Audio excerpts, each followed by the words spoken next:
Hello, welcome to another deck showcase of some form. Doing another Pauper EDH, this time with Killian, Ink Duelist. Let's get a little closer here. He's a Orzhov, white and black, 2/2, human warlock with lifelink and menace.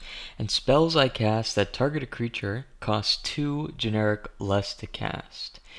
This is from Strixhaven. Cool commander. Known about him for quite some time. I played him a little bit in Historic Brawl when that used to be called Historic Brawl, and now it's just Brawl on Arena. And even there, competing against, this was a few years ago now, but competing against non,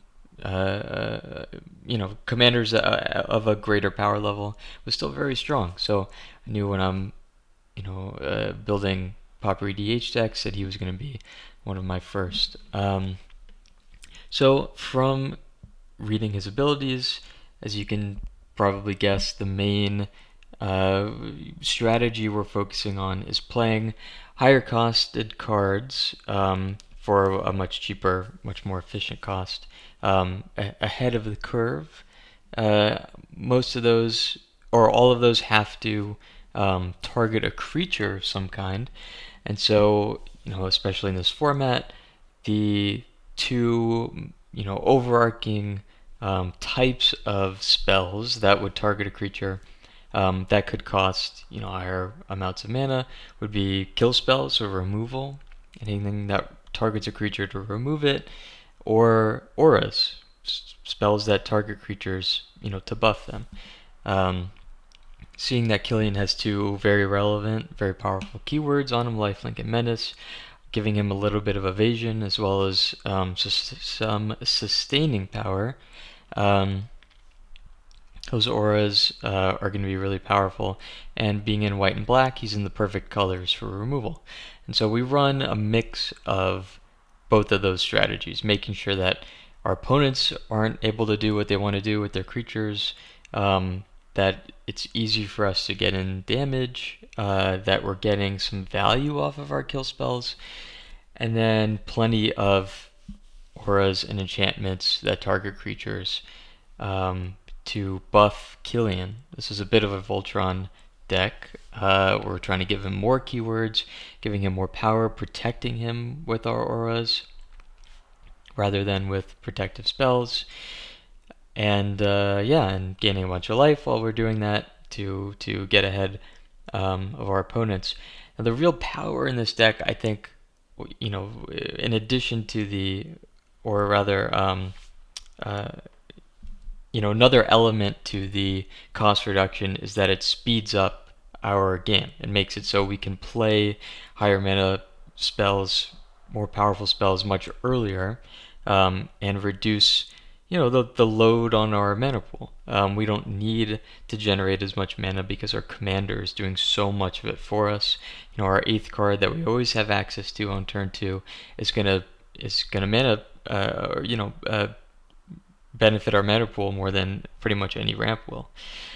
Because of that, and because of how cheap a lot of these cards are, we only run 34 lands here. Mostly a mix of basics, obviously, but in a dual color deck, we need some dual lands. So any land that might generate a little bit of value in addition to the color flexibility later in the game. If we're drawing enough cards to get us more lands that we need, or we're drawing too many lands, at least our lands will do something for us. So we have Silver Quill Campus that could scry one for us. This is Pauper EDH. It's not going to be super powerful. Scoured Barrens just gains us a life. Opal Palace might give our commander an extra 1/1 counter if we need it when we cast it. Misty Palms Oasis will draw us a card later in the game. Forge of Heroes, similarly, another counter. Forlorn Flats could deal damage. Bajuko Bog, exile a graveyard. So we want these little sort of toolboxy effects. I don't know if that's necessarily the right word, but anything that does more than 0 right, is benefiting us in some way in our mana base. We don't need anything super special in this deck because of his cost reduction, but having white and black on turn 2 is very, very important. And so the dual lands, in addition to them doing having a little bit of an effect, are important for getting those colors when we need them. The only other card that doesn't land, that doesn't really fit into those categories, beside Command Tower, which is just very strong, Orzhov Basilica. It's a worthy cut. I haven't played with it yet to know for sure. Well, I mean I've played with this deck before, but testing this land out, it could be a cut. Having a plains and this in our opening hand is not very strong. We're not going to get Killian out on turn 2 reliably with that unless we were to get lucky and draw another land. Whereas these dual lands, even though they enter tapped, as long as we have another land that doesn't, another basic, which we have mostly of, then we're guaranteed to play them on turn 2, and from there we're off to the races. So this card likely doesn't belong in the deck, but it's another land that gives us a little bit of flexibility later in the game, so that we could pick up one of these lands that does do something for us, either gaining a life or dealing a damage, or Bojuka Bog, exile in the graveyard. It has a little bit of utility. I know it's super minor, but even that 1 damage, since we're in a combat-focused deck, could matter. Same with the 1 life, even though we're gaining plenty with him. But anyway, enough about that. Let's get into the synergy pieces. I mean, the reasons why we run Killian, or how we can benefit his game plan as much as possible. So we tend to avoid 1 mana spells unless they're really truly powerful in the deck, because we're not getting any cost reduction from Killian with them. There are some, as you see here, that we do have that either don't target a creature or are just better than their 2 and 3 mana counterparts. So those would be Sentinel Eyes, a great aura with a good keyword attached to it that is recursive. As we're playing through the game, we're casting a lot of cheap spells, and eventually Killian will be removed, or they'll go to the graveyard one way or another. And so being able to escape this card and spend some of those resources we're not going to pick up in the mid to late game, and giving him vigilance to help us be aggressive, but also not take too much damage on the back end. Really, really strong, worth the 1 mana inclusion. Kai's Ghost Form. There aren't too many auras with this effect.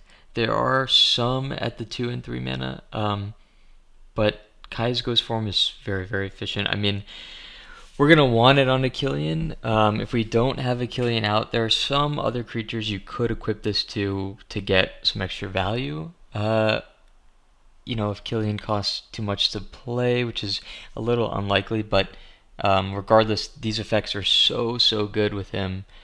Making sure that, knowing that he's going to be a target, making sure that he sticks to the board through exile or dying is worth it. It's worth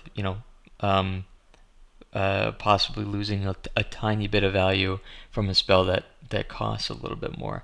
But regardless, as we get to the 2 and 3 mana spells, they're not going to be reduced to less than 1.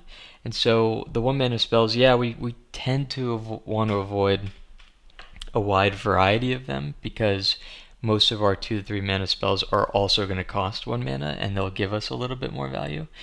But we're not losing too much by including ones that are very strong, because our 2 to 3 mana spells, like I said, won't cost less than that anyway. Moving on to Hyena Umbra. Totem Armor is incredible. There's one other Totem Armor aura in this deck, and just being able to attach this to a Killian, giving him an extra power and toughness, another great keyword, and a protective ability. I mean, it's hard to pass up. Ethereal Armor, classic card.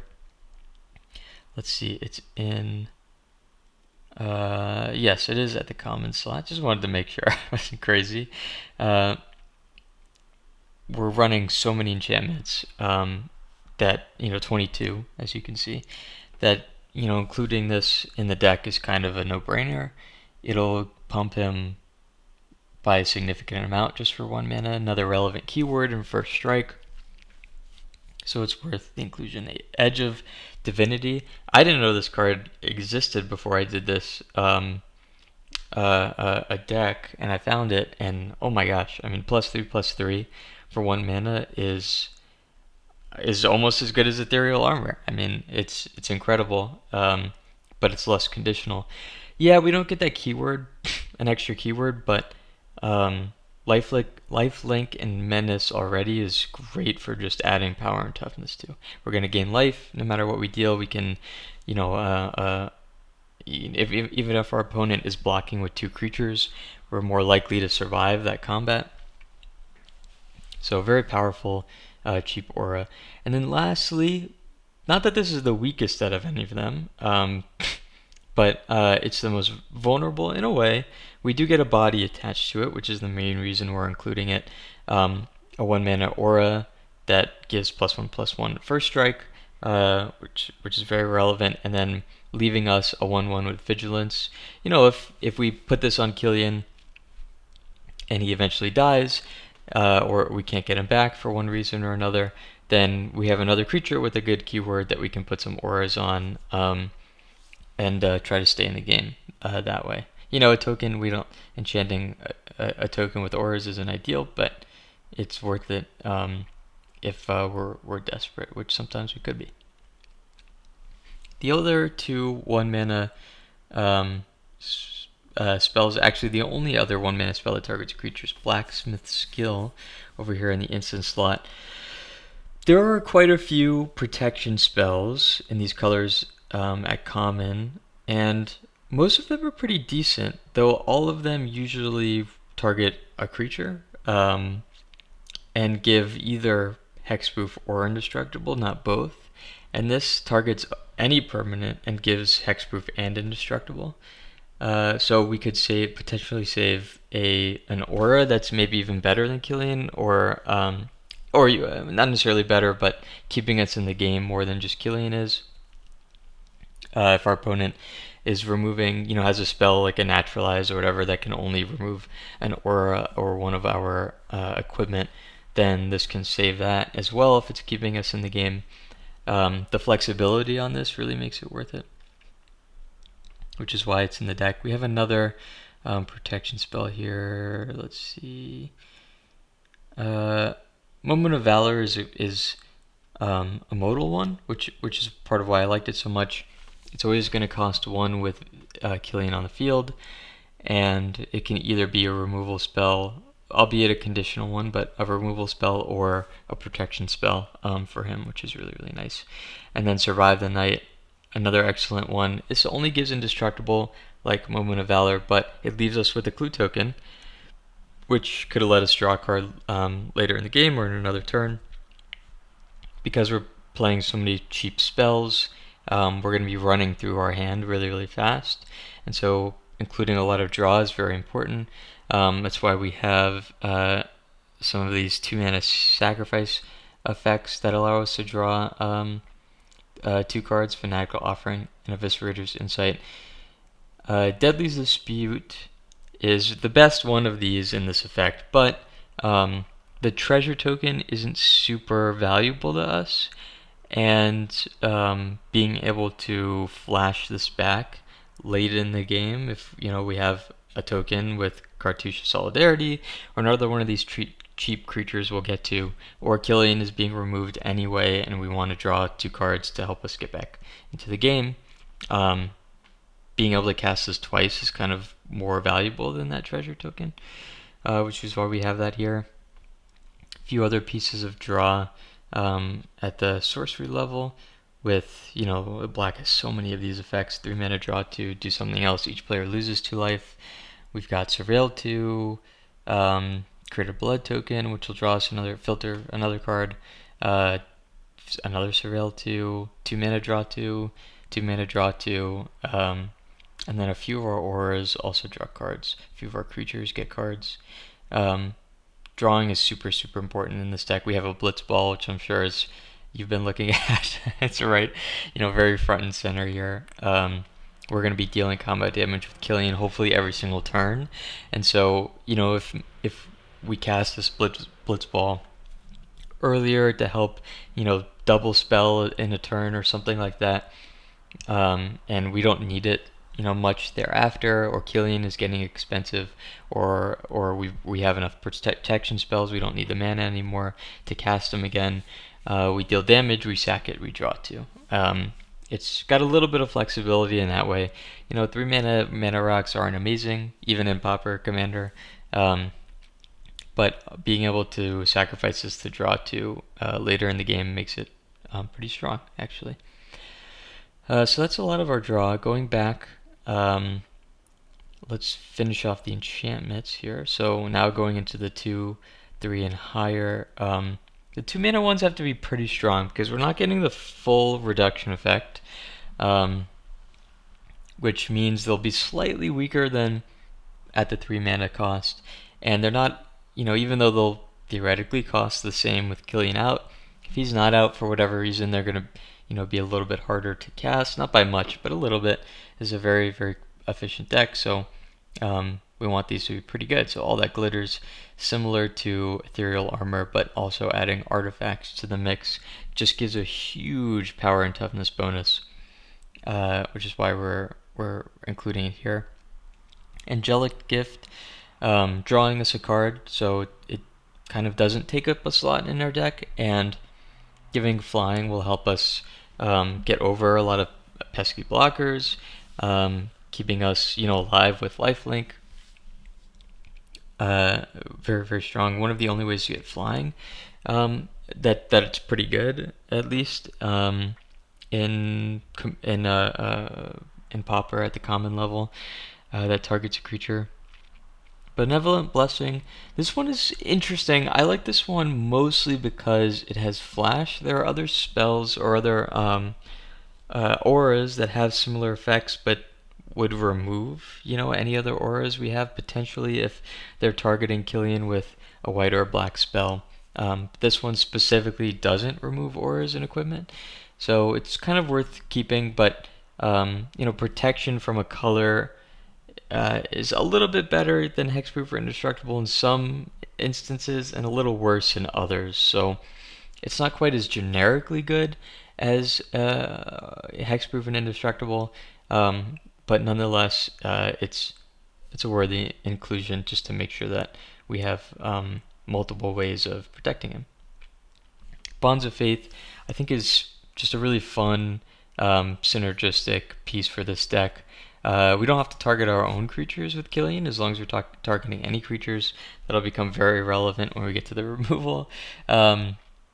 It can either be a pacifism or like a I forget that card. It's 2 mana, 1 in a white to just give +2/+2. So because Killian is a human, either mode is relevant as we're playing. So we can either buff him if we need to, if he's got some keywords but not enough power and toughness to go through combat very efficiently.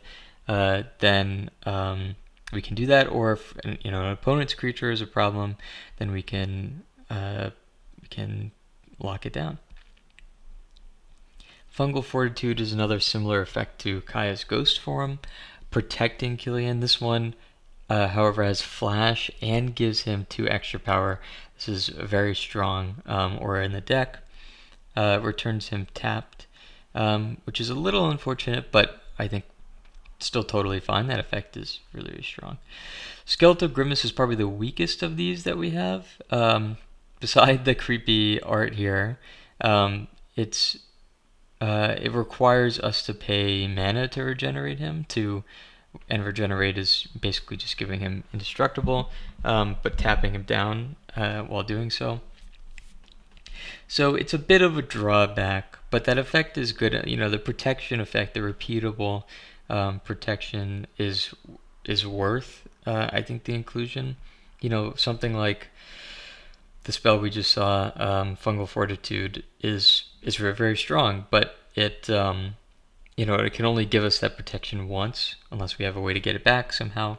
But Skeletal Grimace, could potentially threaten to protect him multiple times, whether it be through combat or from a removal spell or something like that. And so it's worth the investment, at least for that. Asha's Favor is a very powerful aura in the deck, giving flying, first strike, and vigilance, all really relevant keywords that we want for Killian. And even though it doesn't give a power and toughness bonus, slapping this down on him, in addition to a spell or an aura that gives him a little bonus, like an All That Glitters or something, just makes him an unbeatable creature that does so much for us. Chains of Custody is one of my favorites in the deck. I think giving him a little bit of pseudo protection with Ward 2 is very, very nice, especially in this format when they're still great efficient removal, but making it cost more means your turns are less efficient. And if you're removing at sorcery speed especially, that could be a whole turn to get through this ward. But regardless, it's going to exile a target non-land permanent an opponent controls until it leaves the battlefield. So it's a bit of a removal attached to a bit of protection, and so that extra value in both of those, having both of them on one card, is can be very strong. Makeshift Binding, one of the only non-aura enchantments we have. This is, there's an argument that this maybe isn't as good as just a regular removal spell. I think that argument is pretty good, considering this can be removed. But it gains us a little bit of life. It adds to some of our aura counts with Ethereal Armor and All That Glitters. And so it's kind of worth having, I think. This is only the only effect of this kind that we have in the deck besides Chains of Custody, or rather that's a non-aura. It's worth having a little bit of variety in that effect, in a creature removal. If we're only casting spells and, our opponent is paying something that could counter an instant or sorcery spell, or playing something that makes them cost more or do an effect like that, then this can kind of get around some of those. So having some variability, I think, is worth it in a sense. Martial Impetus is another one of these effects in the deck, similar to a pacifism, but for us, it's a one-sided one. In Commander, just pacifying an opponent's creature kind of benefits your opponents a little bit. So making it goaded instead, making sure that it won't be attacking us but can still attack our opponents, it does wonders. And this costing 1 mana with Killian out is incredible. The other card similar to that we have being Parasitic Impetus here, which is maybe even better than Martial Impetus. In some ways, does the same thing, goads another creature and gives it a bonus. So very, very strong. This is an interesting one. It's kind of like the quirkiest out of the protection auras. The wording is so specific. I think it's a fascinating card, giving creatures you control that are enchanted +1/+1. So this gives whatever creature it's enchanting +1/+1, but also any other creatures that may or may not be enchanted +1/+1. And then if a creature I control that is enchanted would be put into the graveyard, return it to its owner's hand instead. So not quite as great as coming back to the battlefield, but this does affect other creatures beside the one that it's enchanting.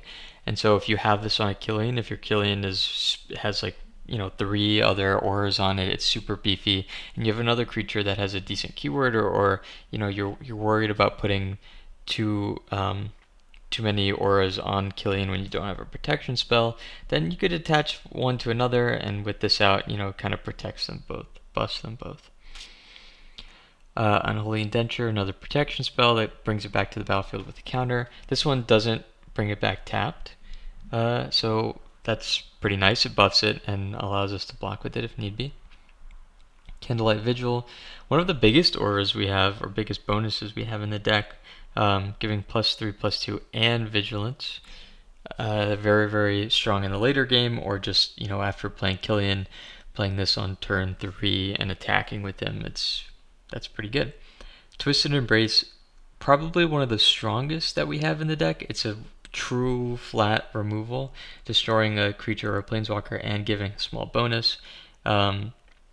It has the flexibility of enchanting an artifact if need be, which you never know. You could need to do that to get through a game, or stop an opponent from winning or something like that. We have a few artifacts to allow that to happen, but most of the time it's just efficient removal, plus it's an enchantment, plus it's a little bit of a bonus.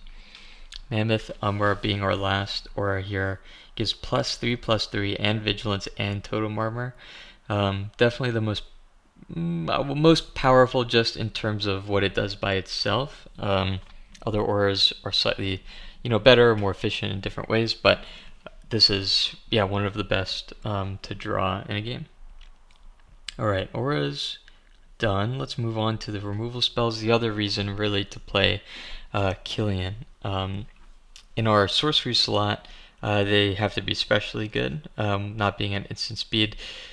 Extract a Confession doesn't target, so you're not going to get that reduction. But it does do a few things for us. It can use our graveyard when it's filled up later in the game, to become more powerful, and if it does, then each opponent is going to have to sacrifice a creature with the greatest power among creatures they control. Otherwise, each opponent just sacrifices a creature. So this is what's called an edict, and so edict effects, which there are a few others of in Pauper at the common level, which could be included in the deck, but especially good in Commander. If they're targeting every opponent, you can get a 3-for-1 here. In this one, forcing our opponents to sacrifice their largest creature can sometimes help us keep Killian as the best creature on the board if he's enchanted, or get rid of powerful creatures that are attacking us on the crackback, or just are really good blockers. So it's worth the inclusion, even though it's not targeting here, just for its power. And I've showed you the draw spells here, which are all great. Drown in Sorrow is one of the only, and I mean this very loosely, but board wipes at the common level. There are some others, I mean, that are okay, but at the common level, that's relatively cheap. It's kind of worth at least to clean up maybe some tokens or some other creatures that might be in the way. Killian is a 2/2, so it can be a little risky, but we have plenty of auras to buff him. And so most of the time he should be much greater than a 2/2. And this can, either help make a combat much easier for us, or, remove things and make a combat much easier for us, and scry one on top of it. Depending on your play group, or, the people the decks you're playing against, this one, could be worth a cut. But I think it's generically strong enough in Pauper to at least try out and see how it works. So the two removal we have, targeted removal we have at the sorcery slot, are each giving us a treasure token. Now I know earlier I mentioned that treasure tokens really aren't that important for us, which is true in terms of gaining mana. But sometimes they can allow us to play extra spells in the turn we wouldn't otherwise. Something like Deadly Dispute is still a very strong card, but if we're playing that later in the game when we have a creature, or mid to the late game when we have a creature, that treasure isn't going to matter too much. But Grim Bounty, or even Contract Killing, we can play on turn 3 after playing Killian. And earlier in the game or later in the game, if we've drawn some cards, then making the spell essentially cost 1 mana, 2 black, and then we get a treasure and we can spend that. So making this cost 1 mana to destroy a creature, or this or contract killing only costing 2 mana. Slightly worse, but similar redundancy. Oh no, I'm sorry. This would also be 1 mana. Sorry. You add one more to a number and it becomes exponentially more difficult to calculate. I'm kidding, of course, but yeah, this also when everything kind of shakes out, only costing 1 mana is pretty strong. I think worth the sorcery inclusion. But unlike some of the other instants we'll see that will cost 1 mana every time we cast it while Killian is on the board, this extra mana we could save for some other effect, like sacrificing to draw some cards or using as mana in the future. They're the weaker removal spells, but having this little bit of synergy elsewhere or potential flexibility, I think make them worth it. But if in testing, they're not so good, then there are other instant speed spells you can play that are very strong. Speaking of which, let's go backwards here. We'll look at Snuff Out. So this would be a 2 mana destroy target non-black creature, which, in this deck with this strategy, not that powerful. It's a little conditional. It has to be a non-black creature. Not being regenerated can matter in Pauper, much less so. Regeneration isn't super common, even with the Skeletal Grimace in the deck. But, it could matter, you never know. What makes this especially powerful is being able to cast it free, which you can do if you control a swamp. You can pay 4 life and play the spell for free, and at instant speed, going having a very efficient turn where you're spending all your mana and you're doing stuff that only affects your board, buffing Killian, playing another creature that does something for you, and then not having a chance to interact with the board, but then your opponent plays something that affects you in a significant way, or a creature that makes it hard to attack or does something powerful. You can pay the 4 life. You're gonna have plenty of it with Killian having lifelink, and remove that threat. So even though it's a little bit of anti-synergy, I think the freeness of the spell, the like truly free spell, one of the only that we have, is just generically powerful enough to include. Sephiroth's intervention, one of the the 2 life seems small, and we're gaining plenty of it, but any removal spell that does something in addition to being a removal spell is pretty strong in the strategy. I could see a world where, making it fully optimized, only 1 mana spells for each of these effects, whether it be removal or auras, or anything of that kind, is totally viable. Probably maybe even a little bit stronger, but I think just gaining that extra life could matter in a game, and 1 mana is half as much as 2 mana, but being instant speed, unconditional, that you'll have the 2 mana in the game. This deck runs 34 lands, and still sometimes that's too much. So it's not a huge deal being able to, or having to pay 1 extra mana, and the 2 life, yeah, it could be worth it. Deadly Derision, similar to the sorcery speed removals, creates a treasure token, and just like those, makes it quite a bit more efficient and flexible, and we can use that treasure token for sacrificing and some things. But this is at instant speed, which is great. Survive the night we went through. Repel the Darkness. I am treating this sort of like a fog effect. It draws a card, so it doesn't really cost us a slot. Tapping 2 target creatures, allows it to gain the reduction that Killian gives us.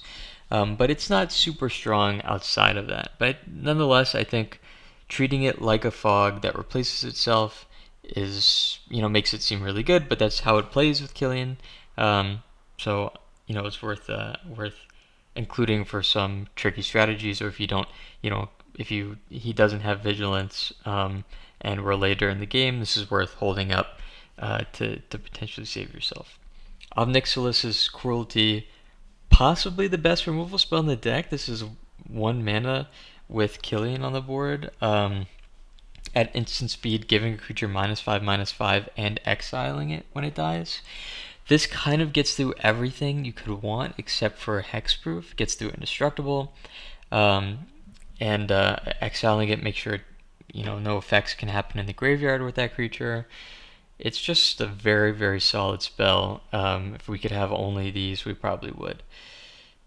Dragon's Prey, just generically fine. There are other 3 mana removal spells that don't have this, potential downside with costing 2 more if you cast a dragon.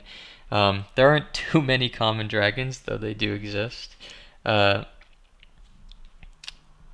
the reason this one is in the deck and not others is because it's 2 generic and 1 black. Murder is 1 generic and 2 black, and so that doesn't benefit from the cost reduction as much as this might. Though there are some other removal spells that might fit this slot, though not too many. But I thought this one was good enough. Blade Rod is similar to Ob Nixilis' Cruelty, one of my favorites I think in the deck. It's can cost 1 mana, instant speed, putting 4 -1/-1 counters on a creature. Can get through indestructible for that reason. Doesn't exile, and it's 1 less than Ob Nixilis' Cruelty. But those counters, if they're on a creature that's much larger, they remain. So if Ob Nixilis' Cruelty is targeting a 5/5, and your opponent buffs it somehow, whether it be like a giant growth or a similar effect, then nothing's gonna happen. The cruelty won't work, and the creature will live. But with Blight Rot, it'll at least be permanently smaller. And so for that reason, in addition to it giving 4 counters, being still large enough, is I think worth the inclusion. True Fog, as far as I know, the only one in black or white at the common slot. I think there may be one in white at the common slot, or other tap effects, but Darkness being a True Fog in black for 1 mana. Commander is a combat focused format mostly. Obviously there's plenty of combo and control, but dealing damage with creatures to win is by far the most common way to do so. And with our strategy being the same and focusing mostly on 1 creature, making sure that we can protect ourselves when he's tapped out, very important. Okay, we're finishing off the deck here. The creatures will be very easy to go through. Gurmag Angler, just a solid common card that's pretty big, can be very, very cheap later in the game if we've cast a ton of spells that have been removed or something like that, and our graveyard is getting full. We can double spell with this and something else. Guardian Naga is kind of like our backup commander. It's very expensive at 7 mana. Most times we'll be able to get there at a reasonable point in the game. We do have some ramp. We have plenty of draw, and believe it or not, 34 lands is still pretty good enough for this, for how efficient our cards are. And so this being both a removal that could potentially target a creature if it's an artifact creature or enchantment, and giving us a body that's very strong on top of that, being a 5/6 with vigilance, and on our turn preventing all damage that would be dealt to it, makes it a worthy inclusion sort of as a backup. Falkenrath Noble, generically strong. Plenty of creatures are going to be dying. We have plenty of removal spells to kill them. If our opponents aren't doing it themselves, Killian is going to be a big creature. Opponents might have to block it eventually in a game. Creatures will just die over the course of the game, and this will hopefully give us plenty of value for that. In addition, it's a flyer. It's a 2/2 flat with flying, and so it gets auras pretty, attaching auras to it is good enough. So, generically good for the deck. Starnheim Courser, I honestly can't believe this card is common. 3 mana 2/2 with flying. and making artifacts and enchantment spells that I cast cost 1 less. Killian mostly does that for us. There are very few enchantments like Mammoth Umbra that would benefit from it. Candlelit Vigil would as well. And all of these artifacts don't target creatures, so although Core Halberd doesn't get the benefit, they could also be get the cost reduction. Generally, it's sort of also like a backup for Killian's mana reduction. Might not be super necessary because of how reliable Killian is, but it's also a flyer at a decent rate. So I think it's strong enough in the deck to keep. Pilgrim's Eye also benefits from this cost reduction, but just another body that we can sacrifice to something to one of these two. I've said that enough to where I think maybe Deadly Dispute should be in the deck. But anyway, but also a flyer we could put a Sentinel Eyes on, or an Ethereal Armor or something like that, just to be another good body in the air.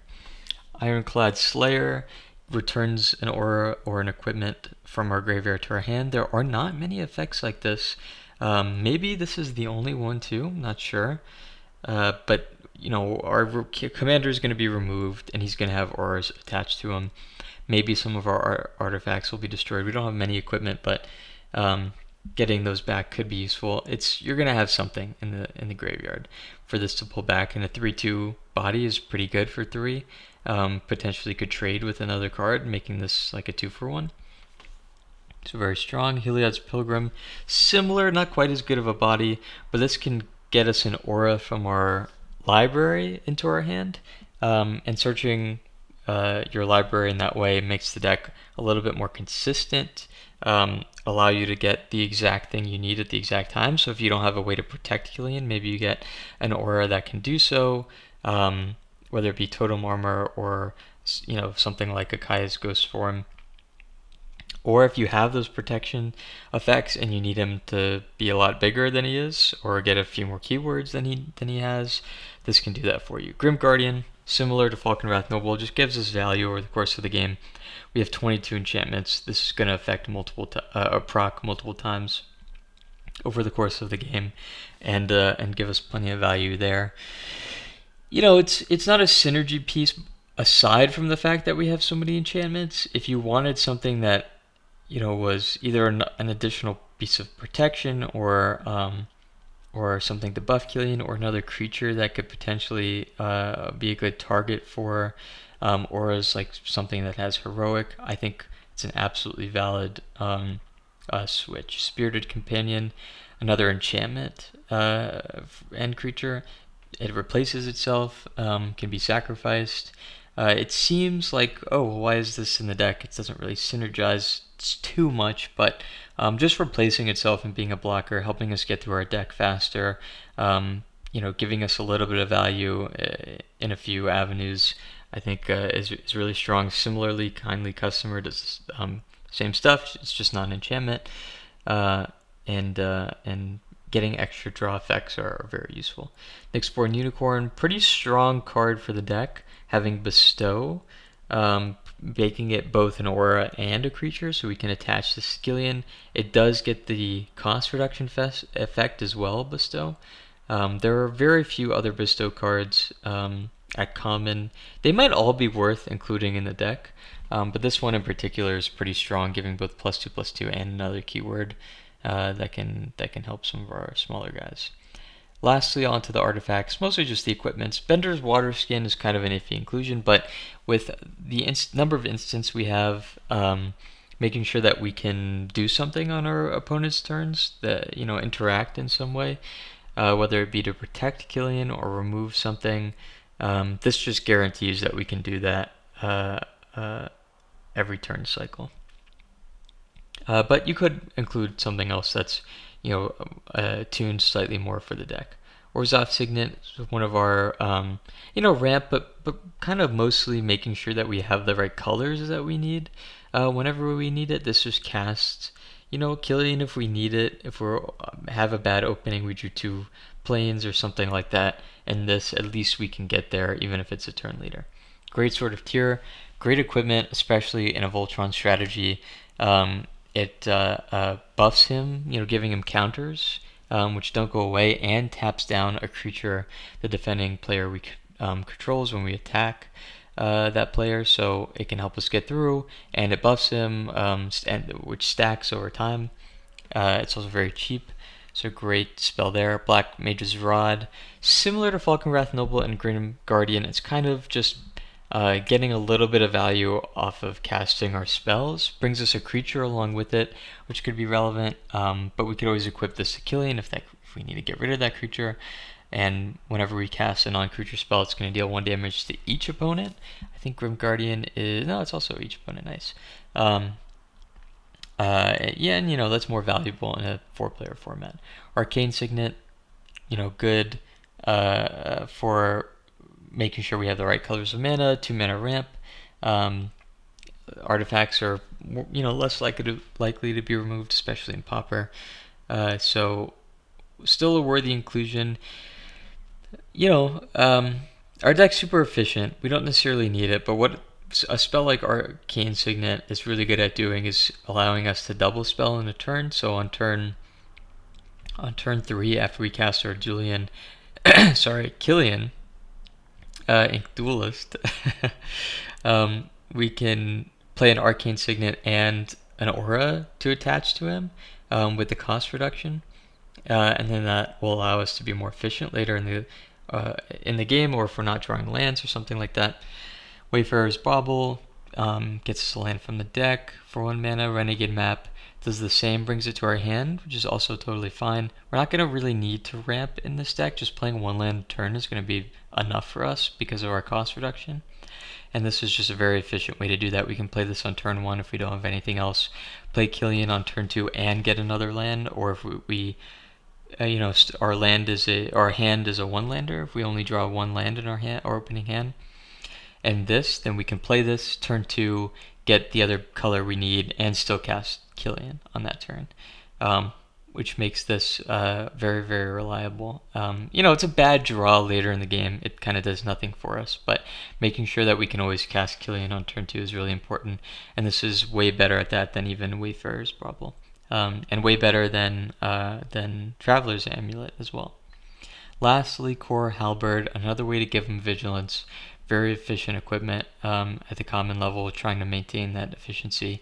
Vigilance is such an important keyword for the strategy to make sure we can block and attack. And yeah, just kind of does all of those things.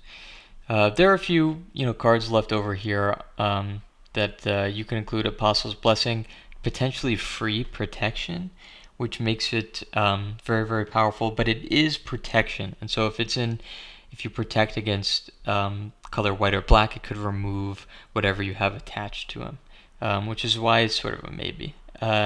Dusk Legion Zealot, another way to just draw and filter through. Not quite as strong as Kindly Customer or Spirited Companion because we lose a life, but being in black, a more variable color, could be easier to cast in some instances. But for this, it's just extra redundancy if we ever needed it. Grave Purge is, I think, an excellent card for this deck, but the only reason it's not in here is because we don't have that many creatures. We're gonna draw a few over the course of the game, but we're really focused on Killian, and so this could potentially be a fantastic draw spell, and later in the game bring us a lot of value back. I think it's definitely worth testing. But for now, it didn't quite fit in, and honestly, a Deadly Dispute might be a little bit better than this anyway right now. And lastly, this room. Sorry, it's hard to see. Let's try to. Can we rotate it? Nice. Derelict Attic and Widow's Walk, 3 mana to draw 2 and lose 2 life as an enchantment. For those synergies. Is very similar to the other draw spells we have, but it can do a little bit more later in the game when we unlock the Widow's Walk and make it so whenever a creature I control attacks alone, which Killian will be doing a lot, it gets +1/+0 and gains Death Touch. We don't really need Death Touch We have a we have some first strike, so first strike death touch could be a really powerful combo in the deck, but um, the extra power is probably just as great as first strike. It's it's a strong card for the deck. Definitely worth considering. Maybe there's some cards here that aren't super necessary, and a card like that could come in and give us a little bit more spice. So that's my Killian build. Feel free to tell me what you think, and especially if I did anything super silly or I missed an obvious inclusion or I didn't understand an interaction. All that stuff is great, so I can learn, and the stuff I can do in the future is better. But regardless, I hope you enjoyed, and I'll see you in the future with another one of these videos. All right, bye.